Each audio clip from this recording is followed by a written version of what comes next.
Saludos, bienvenidos, bienvenidas, amigos y amigas del fútbol retro, del fútbol vintage, del fútbol nostálgico, en definitiva, de ese fútbol de ayer que tanto nos gusta recordar hoy. Y bienvenido una semana más, como no, a mi gran amigo Marcos Rojo. ¿Qué tal, Marcos? ¿Cómo estás? ¿Qué tal, Tony? Pues una semana más, como dices. Esta semana dudábamos qué contenido traer. Tenemos que confesar que en principio, con el último capítulo que hemos publicado, habíamos acabado con el ciclo de Estados Unidos 94, pero ha habido algunas cosas que nos han hecho retomar este pequeño homenaje a ese mundial que, como siempre decimos, y a nuestro pesar, tanto nos marcó. Pues sí, 31 años después solo. Pues como bien dices, Marcos, teníamos pensado dar por finalizado, ¿no?, esta sección que hemos sacado este mes de julio, este verano, acerca del Mundial de Estados Unidos 94, pero se han unido varios factores, ¿no? Y uno de los que más nos han convencido ha sido, pues, bueno, el feedback tan positivo que hemos tenido de muchos de vosotros a través de los comentarios en nuestras diferentes plataformas. Así que dijimos, bueno, mira, julio al fin y al cabo acaba de terminar, acaba de empezar agosto, todavía estamos con este mood de verano, ¿no?, tan propio de mundiales. Así que, oye, y si cogemos una de nuestras secciones más populares, como es el Rivalidades, Marcos, y lo aplicamos a este Mundial de Estados Unidos 94. Sí, de hecho, ya estamos en agosto grabando, pero teníamos planificado grabar un par de días antes, por lo cual todavía estábamos en julio y ya sí que procedía a acabar julio con ese programa de Estados Unidos 94 de cierre. Y lo haremos igualmente, oye, que hayan pasado un par de días tampoco tiene que ser decisivo para ello. Y como dices, traemos rivalidades, pero como ya hicimos en el gol del Trinche, un rivalidades es algo sui generis, porque no os traemos un partido, os traemos tres. Os traemos los tres mejores partidos del Mundial, en nuestra opinión, evidentemente, y de nuevo, al final de la narración, haremos un ranking. Tanto Tony como yo diremos cuál de estos tres partidos es nuestro preferido. Correcto. Esto, obviamente, nos ha llevado a modificar un poco la estructura de rivalidades. Es verdad que hacía tiempo que no hacíamos rivalidades. Creo que el último fue el del Real Madrid, el Atlético de Madrid, el Euroderby, puede ser. Para que quien nos haya conocido en estos últimos tiempos y no haya tenido la oportunidad de escucharlo, pues desde aquí, obviamente, les animamos a que hagan un repaso de esas rivalidades. Esta vez, Marcos, no vamos a coger el DeLorean por lo complejo, ¿no?, de hacer tres partidos, pero aún así, pues bueno, lo vamos a dar todo, vamos a intentar ponernos en situación, vamos a intentar ver cómo llegaba cada rival y, sobre todo, Marcos, lo más importante, ¿qué hay en el menú? ¿Qué partidos hemos escogido? Fíjate que yo pensaba que hoy era imposible que saliera el nombre del Atlético de Madrid, ¿eh?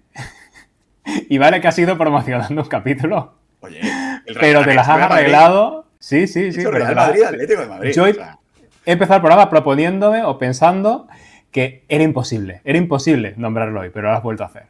Te felicito, porque difícil realmente meter hoy al Atlético del programa. Pero bueno, igual puede ser que lo nombremos un poco después. Vale. Sí. Vamos a empezar. Vamos a ver qué partidos hemos elegido. En otros mundiales, es verdad que lo normal hubiera sido elegir la final. Pero en este caso fue bastante pestiño, hablando mal. Tampoco hubo unas semis memorables, así que nos hemos ido un poco más atrás y hemos elegido tres partidos de cuartos de final, que es la que para nosotros fue la ronda más brillante de la competición. Y como hacemos en esta sección, aunque suponemos que algunos de vosotros conoceréis el resultado, como seguramente otros no os lo diremos al inicio e iremos viendo con el paso de los goles cómo acabaron. El primero de los partidos es el Rumanía-Suecia, que enfrentó a estas dos selecciones que fueron dos de las revelaciones del torneo. Exacto, fue un 10 de julio de 1994, obviamente, en el estadio de la Universidad de Stanford.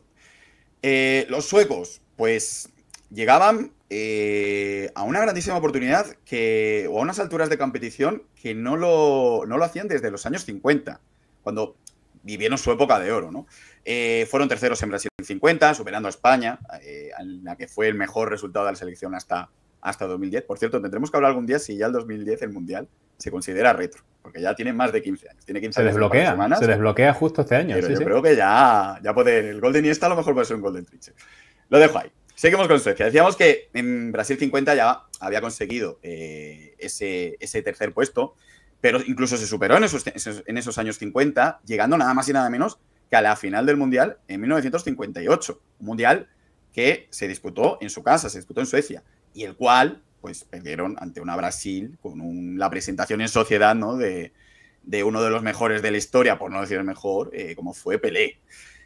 Venían de organizar, en este caso, volvemos al 94, venían de organizar la Eurocopa de 1992, donde se empieza a ver una generación bastante interesante de jugadores, ¿no?, que van a destacar de sobremanera en este Mundial. Son semifinalistas en esa Eurocopa del 92 y caen contra Alemania por un 2-3. Y en ese partido de cuartos de final, el entrenador sueco, Tommy Svensson, pone el lizo en 4-4-2, su clásico sistema. Con Thomas Ravelli en la puerta, qué decir del mítico portero del Göteborg, con esa camiseta oversize, como la llaman ahora, y con ese pelo escasísimo y esa barbita de 3 días. Oye, todo un personaje inolvidable, Thomas Ravelli. Defensa para dos laterales muy diferentes. Un defensivo y disciplinado Roland Nilsson en la derecha y un ofensivo Roger Ljung por la izquierda.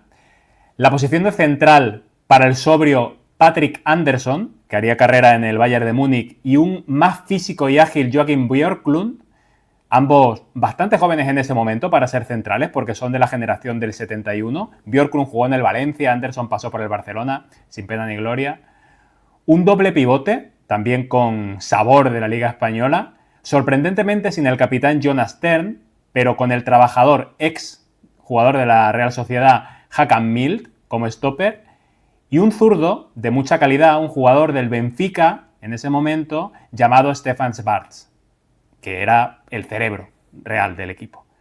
Las bandas para el potente y largo tanto de recorrido como de figura, Klas Ingesson por la izquierda, y a la derecha su estrella, Thomas Brolin, el jugador del Parma, más delantero que medio, pero posicionalmente centrocampista, al menos durante este Mundial, que entraba sorprendiendo por esa banda derecha, aunque también aparecía en otras ocasiones por el resto del campo.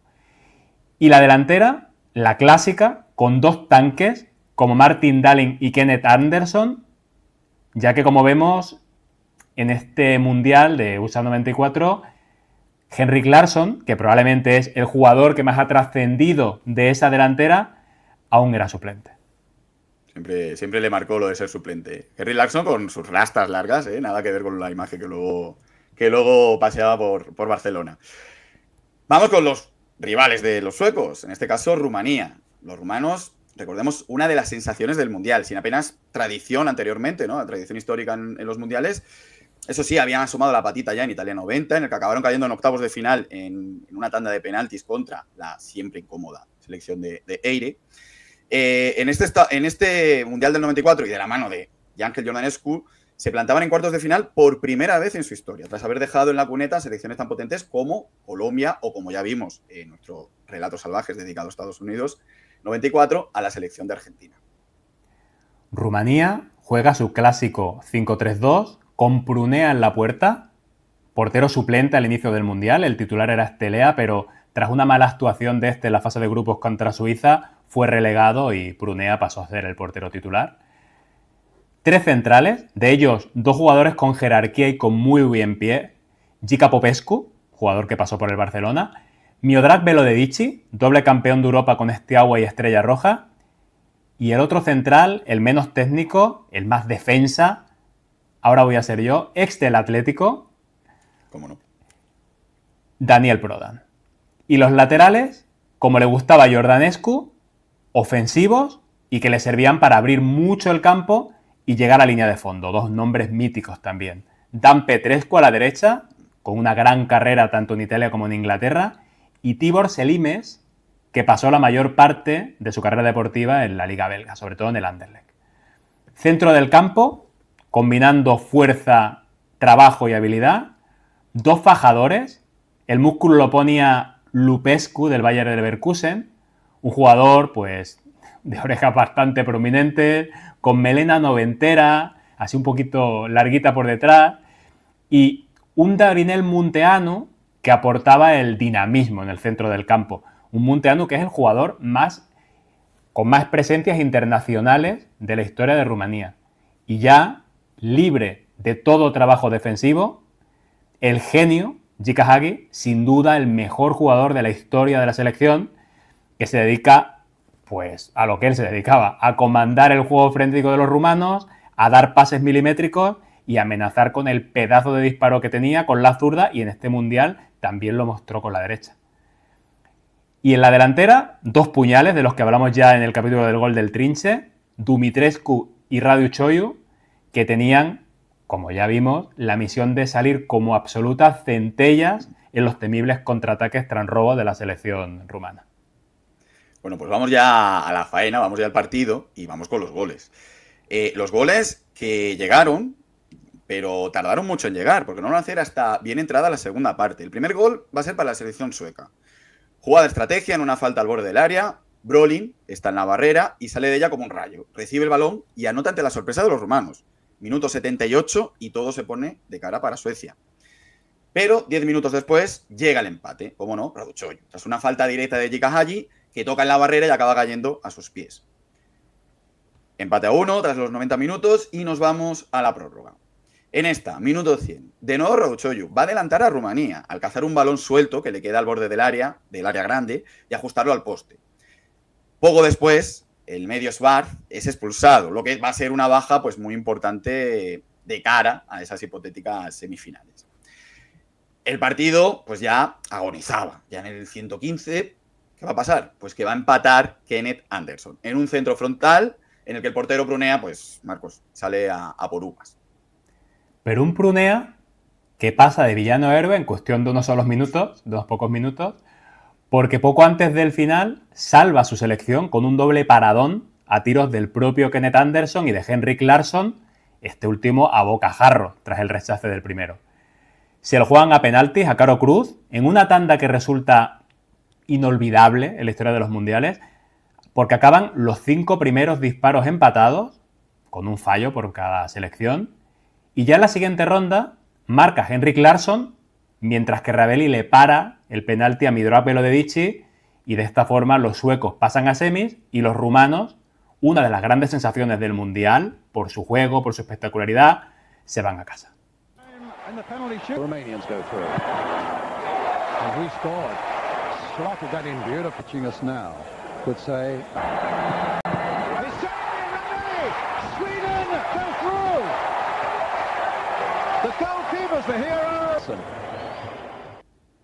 ¿Cómo olvidar, ¿no? ese momento, ¿no? de Ravelli tras parar el penalti, tras ganar ese partido, tras ganar esa eliminatoria, alzando el puño en alto, luego toda la selección sueca, todos dados de la mano, saltando frente a su afición. La verdad que fue uno de los momentos, sin duda alguna, de Estados Unidos 94. Veremos si sale ganadora como nuestro top 1 de estos 3 partidos, ¿no? Lo van a tener difícil, porque vamos con uno que marcó, pues igual que este mundial marcó toda una generación, yo creo que este partido también tuvo bastante culpa, ¿no? Vamos con el Brasil-Holanda, o Brasil-Países Bajos, que se diría hoy en día, ¿no? Ya dijimos en el capítulo del gol del Trinche que fue un auténtico partidazo, una joya de museo. Así que, obviamente, muchos esperabais ya verlo aquí. Se disputó un día antes que este Suecia-Rumanía que acabamos de comentar, fue el 9 de julio del 94, y en esta ocasión fue en el Cotton Bowl de Dallas. Los neerlandeses pues llegan tras derrotar a Irlanda en octavos de final y presentan pues una selección ya sin sus mayores iconos de la Euro del 88, como son Marco van Basten y Ruud Gullit, pero aquí hay una mezcla, Marco, muy curiosa, porque normalmente se suele dar, ¿no?, a caballo siempre mezclar 2 generaciones, pero aquí es que podríamos decir que se mezclan 3 generaciones. La primera, la de los campeones de Europa del 88, con Ronald Koeman o Frank Rijkaard, entre ellos, que ya pues vive su última etapa. Otra segunda generación, la de Dennis Bergkamp, Brian Roy, Aaron Winter o Wim Jonk, que es la que está vigente, digamos, ¿no?, viviendo su prime, que se diría, ¿no? Y finalmente la de Edwin van der Sar, Mac Overmars o incluso los gemelos de Boer, que ya están llamando a la puerta, pero que ya están siendo importantes, ¿no? Los entrena Dick Advocaat, que había sido el último segundo entrenador del legendario, del mito, de Rinus Michel. Un Advocaat que también llamó la atención porque tras lucir una cortinilla poco favorecedora para cubrir su parte superior de cabeza, poco después del Mundial se hizo un injerto de pelo bastante discreto. Sí, le quedó bien, ¿eh? Aquí somos bastante observadores con eso y la verdad es que le quedó bien. Como también le quedó bien el equipo que sacó esa noche porque Advocat va a jugar con Ed De Goey, un sobrio y corpulento guardameta del Chelsea en la portería. Defensa para el polivalente y ofensivo Aaron Winter en el lateral derecho. Podía jugar pues, prácticamente de cualquier cosa, pero esa noche jugó de lateral derecho, un jugador nacido en Surinam. Posición de central para Ronald Koeman, jefe de la defensa, por supuesto, jerarquía absoluta. Acompañado en el centro por también otro rubio, rubísimo, Stan Balks, que entonces jugaba en el Sporting de Portugal, uno de los jugadores probablemente menos conocidos de la selección, como veréis. Y en el lateral izquierdo juega Bizke, pero no Richard Bizke, el jugador del Barcelona, del Girondins, sino Robert, su hermano, un jugador del Feyenoord, que nos suena menos que Richard porque tuvo poco recorrido en la selección. Es verdad que este mundial lo jugó, pero será sustituido en las siguientes ediciones de las competiciones importantes en la selección por Arthur Numan, que sí que podemos considerarlo a ese jugador del PSV un jugador más clásico. Centro del campo, para un veterano y serio Jan Wouters, con dos interiores muy completos, como Fran Rijkaard y Wim Jonk, ambos surgidos del Ajax, ambos algo similares en cuanto a que tenían despliegue físico, facilidad para el pase, llegada al gol. Eran dos jugadores muy completos, dos jugadores que acabaron jugando en Italia tras salir del Ajax, pero con suerte bastante dispar. Rijkaard, no tenemos que decir que fue en el Milan, y Wim Jonk en el Inter, igual que le sucedió a Bergkamp, dejó bastantes más dudas que certezas. En la delantera, precisamente, el grandísimo Dennis Bergkamp, un jugadorazo que, bueno, ya trajimos al canal en su día con aquel impresionante pase a Ljungberg con el Arsenal. ¿Qué decir de Bergkamp? El habilidoso Marc Overmars, que dejó en el banquillo al que en teoría era titular, el diabólico extremo Brian Roy. Y para completar la delantera, junto con Stan Balks probablemente y con Bizke, el jugador más discreto de la selección, Peter Van Bossen, que tenía cierta similitud física con Bergkamp. A mí me pasaba que a veces los llegaba a confundir, pero bueno, los llegaba a confundir hasta que tocaba el balón, porque como jugador era bastante más flojo que Dennis Bergkamp. Ahí no se parecían tanto. Frente a esta Holanda, pues una de las Brasiles más clásicas de todos los tiempos, ¿no? Los brasileños, que si bien es cierto, ya eran por aquel entonces tricampeones del mundo, pues también lo era por aquel entonces. Marcos, le pasó un poco lo paralelismo con el Madrid, ¿no? Llevan muchos años sin alcanzar esa gloria máxima, ¿no? Llevan 24 años ya sin rascar trofeo. Desde aquella final gloriosa, México 70 contra Italia, con aquel cabezazo mítico levándose por los cielos de México de Pelé. Y por el camino, pues, habrían sufrido bastantes decepciones muy gordas, como la de España 82 frente a los propios italianos. Así que llegaban con ganas ya de resarcirse. Habían eliminado al anfitrión en un partido en el que perdió también a su lateral izquierdo titular, a Leonardo. Pues que lo comentamos en su momento, ¿no? Ese codazo con el jugador, entre muchos, del Betis también, Tab Ramos. Terrible. Los entrenaba Carlos Alberto Parreira y, bueno, aquí también hay que citar, no lo haremos más, pero creo que en este caso sí que lo merece, Mario Jorge Lobo Zagallo, segundo entrenador, lo citamos también, cómo no, como homenaje, y van a jugar con un 4-4-2 con Taffarel, si hablábamos de un mítico Ravelli, ¿qué decir de Taffarel en la portería? En los laterales, Jorginho por la derecha, del Bayern de Múnich, un lateral de mucha calidad, de mucho recorrido, marcadamente ofensivo, que ocupó durante años la banda derecha de la selección y que era tan bueno que se lo puso muy duro a una leyenda como Cafú, hasta que ya acabó pasándole el vestido, pues prácticamente por edad. Por nivel, mientras Jorginho estuvo al máximo, realmente competía de tú a tú con Cafú. Y por la izquierda, para sustituir a Leonardo, Claudio Branco, que era célebre por el cañón que tenía en su zurda, un veterano que fue el lateral zurdo titular tanto en México 86 y en Italia 90, al que parecía que había pasado su tiempo, pero al que volvió a surgirle la oportunidad tras esa baja de Leonardo y que sería absolutamente decisivo en cuartos, como veremos. Centrales, uno de ellos un auténtico mito de la Roma, el elegante Aldair, un central de la escuela brasileña, y Márcio Santos, más discreto, más físico, que llegaría a jugar en el Ajax, pero que tengo la sensación de que se quedó un poco por el camino.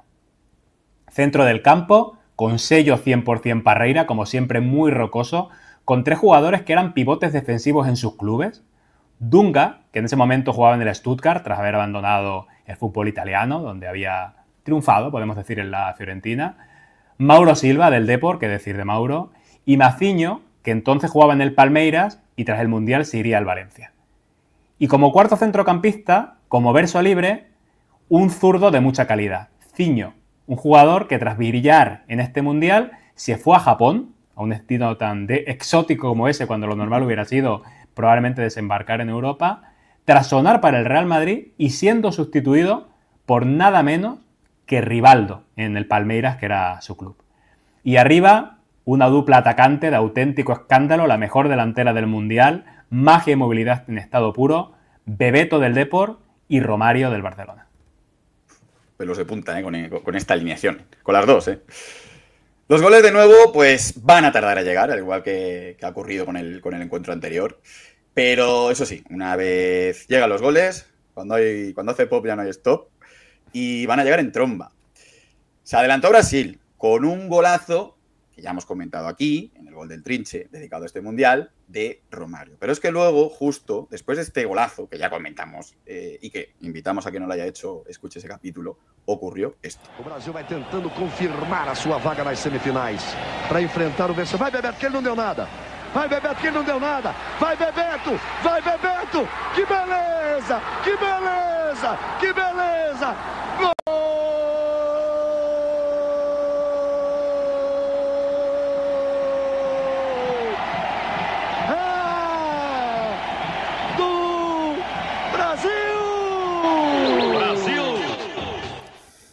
Que nos falta, musiquitas que son los mejores. Una de las imágenes icónicas de este Mundial, sin duda alguna. Pensaba que no iba a sonar lo de Brasil, ¿eh? Se ha hecho esperar en este caso ese Brasil sintetizador.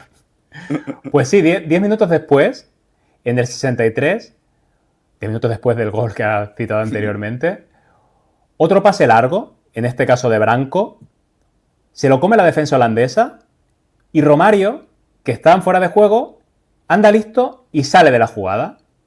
Pero Bebeto, también muy listo, la continúa, se ve solo delante del portero, lo regatea de forma muy habilidosa, con la pierna derecha, su pierna buena, se vuelve a colocar el balón en la derecha, marca y se va a la banda haciendo el gesto de acunar, ese gesto inolvidable, en homenaje al nacimiento de su primer hijo, llamado Mateus, que como pasan los años, ya ha sido padre, ha convertido a Bebeto en abuelo. Otra muestra del tiempo que ha pasado desde ese 94. Y a Bebeto en ese cuneo lo acompaña Maciño primero, que lo hace bastante bien, y Romario, que para mí lo hace bastante mal, en mi opinión. Juega mejor que cunea. Y bueno, una de las imágenes del Mundial, Tony. Pues sí, pues sí. Seguro que Romario ya tendría por ahí muchos por la cuna. Pero bueno, eso ya lo dejamos para un relato salvaje. El partido en sí, volvemos al partido, parece ya que está decidido. Pero es que en la siguiente jugada, minuto 64, pues va a llegar la reacción naranja, la reacción de los holandeses.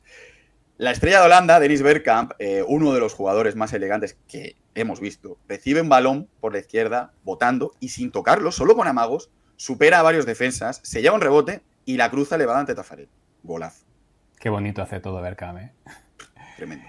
Y 12 minutos después, en el 76, Aaron Winter marca la salida de un córner lanzado por Vin Jong en un remate espectacular que entra con muchísima fuerza a pesar de que Taffarel salta de manera muy acrobática. Pero bueno, yo creo que a pesar de ese salto, yo creo que se lo come un poco, pero ese gol de Aaron Winter, mira, es otro de esos goles que siempre me ha gustado especialmente por la plasticidad del salto y por la potencia del salto de Winter, no del salto de Taffarel, y la potencia que le imprime con el remate de cabeza y además lo que el gol supuso. Pues sí, supuso el empate a 2. En aquel momento todo el mundo se imaginaba que podía acabar en prórroga el encuentro, pero va a llegar un tanto más, que es el que va a desequilibrar la balanza. El 3-2 definitivo, que llega 5 minutos después, en el 81, y es obra de Claudio Branco, en un golpeo de empeine desde un perfil más apto para un diestro que para un zurdo. Pero le pega perfecto, con efecto imposible, y te le dirige el balón hasta que toca el palo izquierdo de De Goey y se cuela en las redes. Golazo. En la repetición se ve lo hábil que está Romario, apartándose con un gesto así como de Kulakov, ¿no? En plan, yo aquí esto no lo rozo por si acaso, ¿no? Pero iba a ser el 3-2, como decimos, definitivo, que va a darle el pase a semifinales a los brasileños. Pues ya tenemos 2 de los candidatos, 2 de los cruces de cuartos de final que hemos comentado. Vamos a por el tercero. ¿Cuál habremos elegido? Pues supongo que algunos lo habrán acertado. El España-Italia, ese partido disputado en el Foxborough Stadium de Boston el 9 de julio de 1994, que ahora relataremos. Pues sí, llega la España de Clemente en su pleno apogeo. Yo creo que la España Clemente más como le gustaba a él era la España del 94 y la España del Euro del 96. Sin duda alguna eso era, vamos, equipo de autor. Podrá gustar más o menos, pero desde luego veías un partido y sabías que era su España, estaba su mano detrás. Va a llegar plena de moral, tras haber derrotado a Suiza por 3-0, en el que fue sin duda alguna el mejor partido del Mundial de la selección española. Y oye, pues nos lo creemos. Se ve España capaz de pasar a semis. Pero una vez más, el techo de cristal, nos volvemos a ir a casa en cuartos. Esa barrera histórica, hasta que lleguemos a 2010, que ya hemos dicho que lo hemos desbloqueado, podemos hablar próximamente. México 86, Italia 90, ahora Estados Unidos 94, van a caer otra vez la selección en esa ronda. Si revisamos la alineación, llama la atención la ausencia de un hombre muy de Clemente, como era Fernando Hierro, y que hubiera podido desempeñar varios roles en un partido como resultó tan físico. Tampoco había jugado de inicio en el partido decisivo del grupo contra Bolivia. Guardiola, el armador del Barcelona de Cruyff y jugador con más clarividencia en el pase en la selección, también se queda en el banquillo. Aunque en este caso sorprende menos, puesto que nunca fue muy del gusto de Clemente. Casi diría que la sorpresa fue verlo en la convocatoria del Mundial, para los gustos que tenía el vizcaíno. Clemente sale muy defensivo, y decir eso de Clemente ya es decirlo. Salta al campo con un once extremadamente defensivo y rocoso, con 5 atrás y apenas huecos para la creatividad. Sí, parece que Clemente y defensivo siempre van unidos, pero es que en este caso es especialmente defensivo, como veremos. Juega Zubizarreta en la puerta, evidentemente, con Clemente Zubizarreta era un clásico. Defensa de 3 hombres para 3 centrales, para Miguel Ángel Nadal, el contundente Nadal de libre, con 2 centrales muy rápidos, como Alcorta y Abelardo, y 2 jugadores de banda que más que carrileros, como suele pasar en este 5-3-2, son laterales bastante defensivos. El Chapi Ferrer por la derecha y Jorge Otero a pierna cambiada por la banda izquierda. Clemente prácticamente prescinde del medio del campo, que normalmente es verdad que no era su fuerte, pero que en este caso especialmente ve como una zona de paso y coloca delante de la defensa a José Mari Vaquero, un bregador, un jugador muy bueno en el apoyo en corto, llegador también, pero que como manija pues no era el jugador más técnico del fútbol español en ese momento, evidentemente. Manija posicional, porque luego vemos que el centro del campo tampoco tuvo un peso importante en este equipo.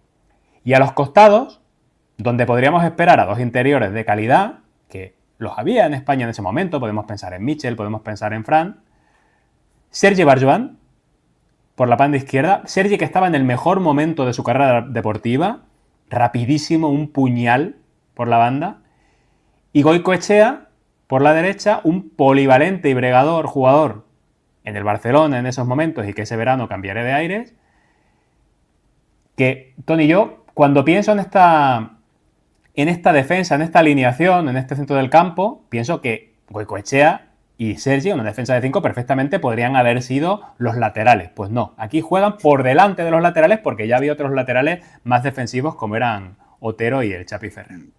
Completan el 11, Caminero, que había empezado como defensa central su carrera, pero que se había destapado en el Atlético de Madrid como un gran centrocampista, box to box, un jugador de mucha calidad, de mucha presencia. Aquí jugaba con Clemente de mediocampista, de media punta, llegador.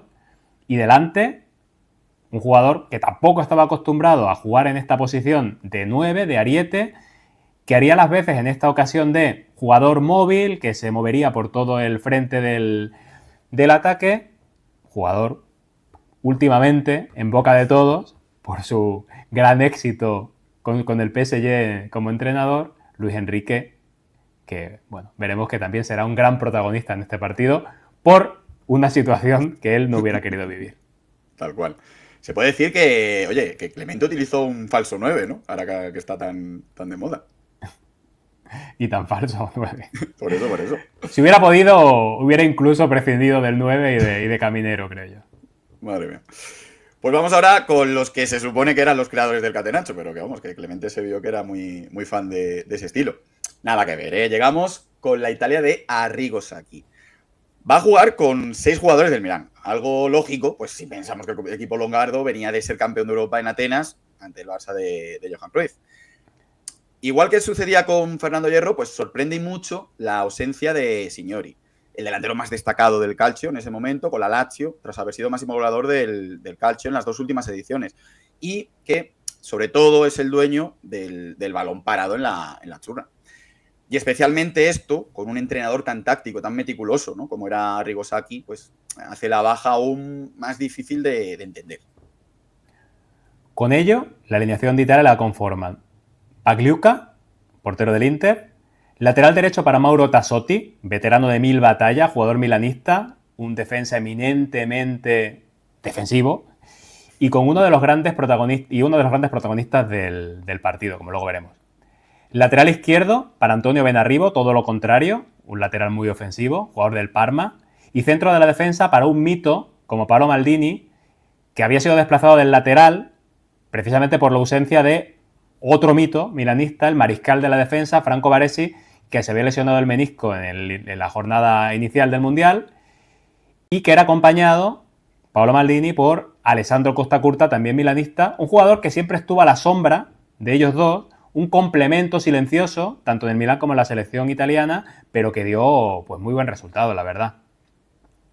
En el centro del campo, Sacchi sale con Demetrio Albertini, el metrónomo, lo llamaban en ese momento, en la posición de regista, como le gustan decir a los italianos, la posición de organizador, y junto a él, el juventino Dino Baggio, un centrocampista box to box, que en ese momento estaba en el mejor momento de su carrera.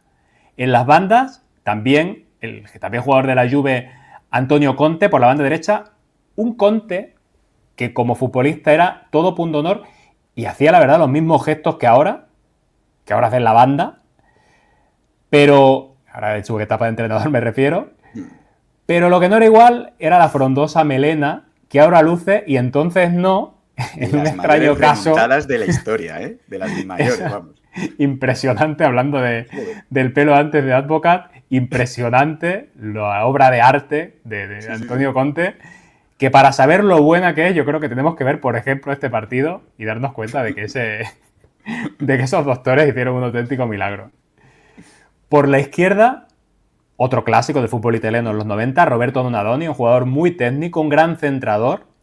Y en la delantera, nos ponemos de nuevo de pie, el gran Roberto Baggio y Daniele Massaro, que era, pues no, ni muchísimo menos tan técnico como Baggio, tenía otras características, un delantero pegajoso, oportunista, pero que estaba en estado de gracia porque había venido de marcar un doblete, nada más y nada menos, en la final de la Champions de Atenas.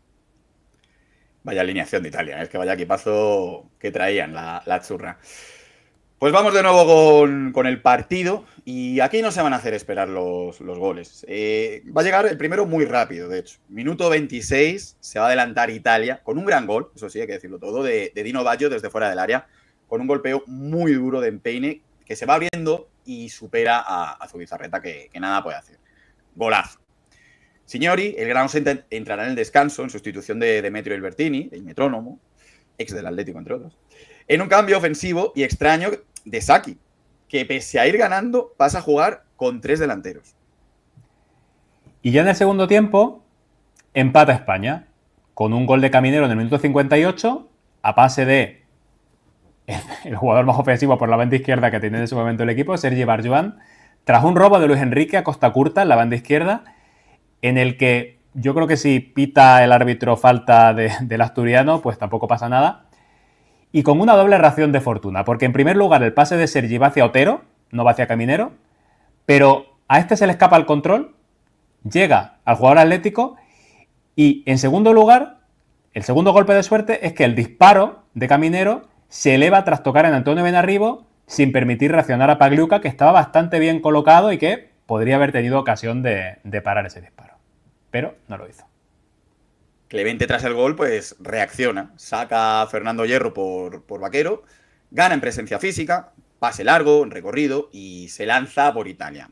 No de manera clamorosa, tampoco nos volvamos locos, pero sí que aumenta el empuje, muy a lo Clemente. También entra otro clásico, Julio Salinas, jugador que va a resultar decisivo, pero no precisamente para él. El vasco pues era un jugador, como todos recordamos, ¿no? Tosco y siempre fue muy criticado, aunque tuvo cifras goleadoras bastante respetables con la selección, en la que jugó 56 partidos y marcó 22 goles.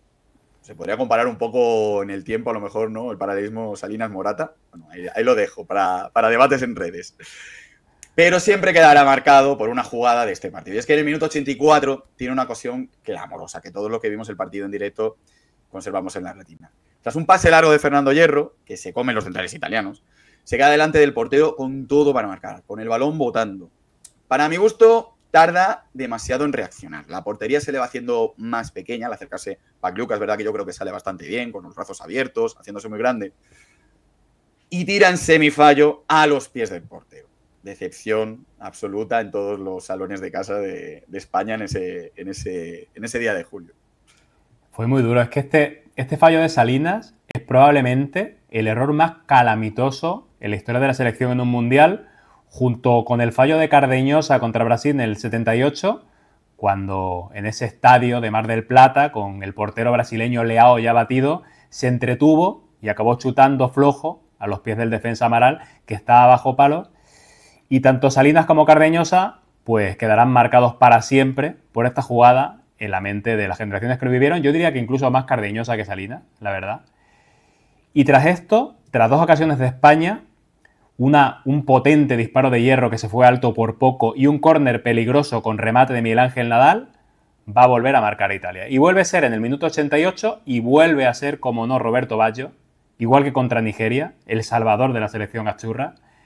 Un gol que llega en una salida contraataque en la que tras un pase elevado de Nicola Berti, o el interista que había salido en la segunda parte por la banda, pasando por la banda izquierda hacia Signori, un Pepe Signori que gana el duelo in extremis y consigue con su gran zurda conectar con la estrella, con Baggio, que con un certero tiro cruzadito, tras regatear a Zubizarreta, acaba con las ilusiones españolas, pese a que Abelardo casi llega a despejar. En el descuento, pues va a llegar otra jugada para la historia. De esas, además, que grabábamos a fuego, ¿no? Tras un centro desde la derecha de Chapi Ferrer, Mauro Tassotti, veterano lateral del Milán, 17 años en el club, pues pega un terrible codazo a Luis Enrique en la cara y le rompe la nariz. La imagen de Luis Enrique sangrando, llorando, es uno de los momentos pues, más icónicos de los mundiales en clave selección española.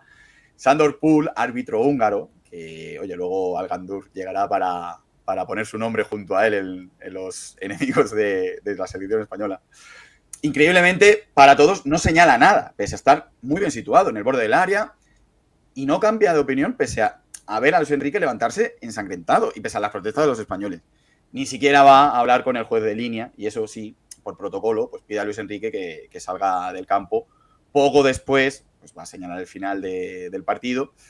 España está fuera y, curiosamente, Pul ni siquiera va a reflejar el incidente en el acto. Llega Goicoechea destapado por la derecha, entra Walter al área, centro chut y no puede. No llegaron dos hombres, el uno se quedó a medio camino. Saque lateral. Le pegaron a Luis Enrique, le metieron un codazo a Luis Enrique. Ahí, y ahora es Goicoechea. España está alejando ya sus últimos respiros y allá se querían entrompar. Sí. Partieron a Luis Enrique de un codazo. El problema es con Tassotti, parece con Tassotti, el hombre ahí está Tassotti, se lo lleva el arquero Pagliuca, Dino Baggio interviene, hay amago de pelea. En la acción anterior que vamos... Qué pena que no hubiese VAR todavía en este caso. Bueno, esto con el VAR, imposible que hubiera resultado impune, ¿no? El codazo, la verdad es que es bastante evidente. Sí. También te digo, no descarto que si hubiese pitado el penalti, con lo que era España por aquellos tiempos, se hubiese fallado luego. No, perfectamente se puede haber fallado. Tampoco había unos tiradores especialmente buenos. Igual Fernando Hierro podía haber tirado, pero tampoco era un especialista en el lanzamiento, por lo cual perfectamente hubiera añadido todavía más leña a ese fuego del fracaso español en cuartos. Sí. Y este partido, esta acción, sería, a pesar de que no fue expulsado, el último partido con Italia de Tassotti, ya que fue sancionado de oficio con 8 partidos por la FIFA tras ver el vídeo de la agresión. Eso ya unido a la veteranía, a los 34 años de Tassotti, pues acabó con su carrera a la churra. Y es una sanción histórica, porque es la primera vez que la Federación Internacional de Fútbol usa el vídeo para sancionar a un jugador. Blatter, que entonces era el secretario general, lejos de censurar el fallo del árbitro, sacó pecho y presumió de haber intervenido en favor del juego limpio. Ninguna referencia a el olvido de Sandor Pool. Mientras Ángel María Villar, el presidente de la Federación Española, no presentó ninguna queja formal. Sí que lo hizo Pablo Porta, que por aquel entonces era el presidente del Comité de Disciplina de la FIFA, que presentó su informe al Comité de Árbitros, pero no tuvo efecto alguno. Sí, bueno, pero recordemos, estamos hablando de los 90, entonces cuando la historia ya parece muy rocambolesca, puede serlo más, porque aquí no acaba la cosa, aquí no acaba el asunto. Sandor Pool no fue sancionado. Es que además, Marcos, fue premiado. ¿Con qué? Con pitar la final en una decisión absolutamente incomprensible, porque una de las protagonistas fue el equipo al que él, involuntariamente seguramente, porque no vio la acción, había favorecido, como fue Italia. Por lo tanto, nadie daba luz a que esto estuviese ocurriendo de verdad. Según el secretario general adjunto de la FIFA, Sven Ruffinen, no se podía cargar a Pool por una acción que el hombre no pudo ver. Pero bueno, de ahí a poner en la final con Italia, pues... Sí, fue premiado además. Pero bueno, no solemos malmeter aquí contra los árbitros. Tampoco va a ser el primer día, pero... No, que malmetemos contra la FIFA. El árbitro del hombre, ¿no? Es verdad que esa acción... Es verdad que nos marcó en su momento, ¿no? Sí. Bueno, España fuera y ahora pues nos toca a Tony elegir. Empezamos con otra vez, ¿no? Del 3-1. Venga. Yo tercer partido fue muy emocionante, pero al final lo recuerdo de manera triste. Pongo España-Italia. Sí, yo estoy de acuerdo contigo. Yo creo que quitando la emoción de españoles e italianos, que es por lo que básicamente lo hemos metido en este top 3, pues es verdad que no merece ocupar una de las 2 primeras posiciones en el ranking. Estoy de acuerdo contigo. Tercero, último, Italia-España. Segunda posición, que por cierto hay un pequeño detalle que no hemos comentado antes, ahora te lo digo después de decir este partido, pero bueno, por las 2 selecciones que fueron las, junto con Bulgaria, o con permiso de Bulgaria, las grandes sorpresas de este Mundial, sorpresas muy agradables, jugadorazos, clásicos que han envejecido muy bien 31 años después. Ese Suecia-Rumanía, que por cierto el detalle era que ambos jugaron con las segundas equipaciones. Ninguno usó el amarillo en su primera equipación. Curioso, eso ahora pasa igual un poquito más por temas comerciales, pero es verdad que entonces era absolutamente inédito, ¿no? Pues sí, yo estoy de acuerdo contigo, me está preocupando, ¿eh? O sea, no me encuentro yo muy cómodo, porque a ver si voy a aparecer un día con una camiseta roja y blanca, pero es verdad que yo también elijo como segunda ese partido de Suecia contra Rumanía. Sí, y el primer partido, pues obviamente ese Brasil-Holanda, que yo creo, Marcos, aquí también coincides conmigo, a pesar que te duela, posiblemente el mejor partido de todo el Mundial. Fue un partido con alternancia incluso en el marcador, llega a empatar y a remontar a Holanda, un fútbol de un nivel muy alto, 2 selecciones. Perfectamente Holanda, si hubiese eliminado a Brasil, podría haberse hecho con el título mundial al final, porque era una selección muy compacta, jugaba muy bien al fútbol. Yo creo que, sin duda alguna, el top 1 es para ese Brasil-Holanda.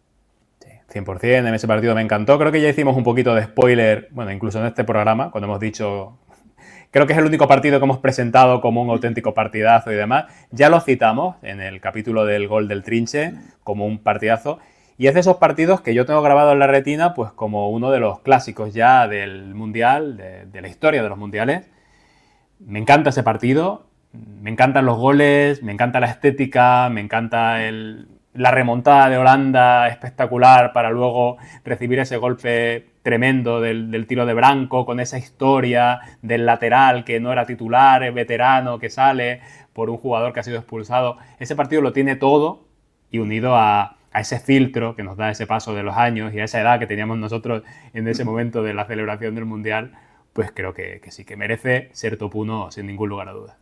Bueno, partido de culto. Por cierto, la aplicación FIFA Plus, que es abierta, es de forma gratuita, podéis encontrar todas estas perlas, todos estos partidos, y si no queréis estar hora y media viendo partidos, tienen todos también resúmenes extensos. Entonces, a todo aquel que le pique ahora la curiosidad, que quiera volver a recordarlo o que no lo viviese en su momento, afortunados los jóvenes, y quieran descubrirlo ahora, os invitamos, tanto Marcos como yo, que consumimos mucho FIFA Plus y lo tenéis tanto en aplicaciones de televisión como a través de ordenadores, móviles, etc. Pues Marcos, muchísimas gracias por este serial de Estados Unidos 94, que ya hoy sí cerramos. Volveremos con seriales más adelante, pero de momento yo creo que lo podemos dar por cerrado ya, ¿no? Con broche de oro. Hoy sí. Ya con la entrada del mes de agosto pasamos página, esperemos que haya gustado y sí, bueno, ya no descartamos traer alguna vez alguna referencia nueva. Queremos hacer muchos más capítulos, por lo cual, ¿por qué no? Puede aparecer alguna referencia nueva a Estados Unidos 94, pero bueno, creemos que este mes de julio ha sido un homenaje ya suficiente y bueno, un placer haber podido relataros estos partidos, estos lances tan de nuestro gusto y que con tanto cariño recordamos. Y muchas gracias, como siempre, a todos vosotros. Como hemos dicho en la introducción, hemos recibido el feedback y el cariño que nos habéis dado a través de los comentarios, de los diferentes comentarios en diferentes redes sociales. Sabéis que podéis apoyarnos siguiéndonos en nuestra cuenta de Twitter, actualx, @cafecarlovich, en nuestra cuenta de YouTube. También podéis suscribiros, darle like, compartirlo con vuestros amigos. Hay mucho ya contenido almacenado desde allá por el mes de diciembre que comenzamos, así que se agradece todo apoyo. También en nuestras plataformas de podcast, en Apple Podcast, iVoox, Spotify. Y recordad que esta noche juega el Trinche.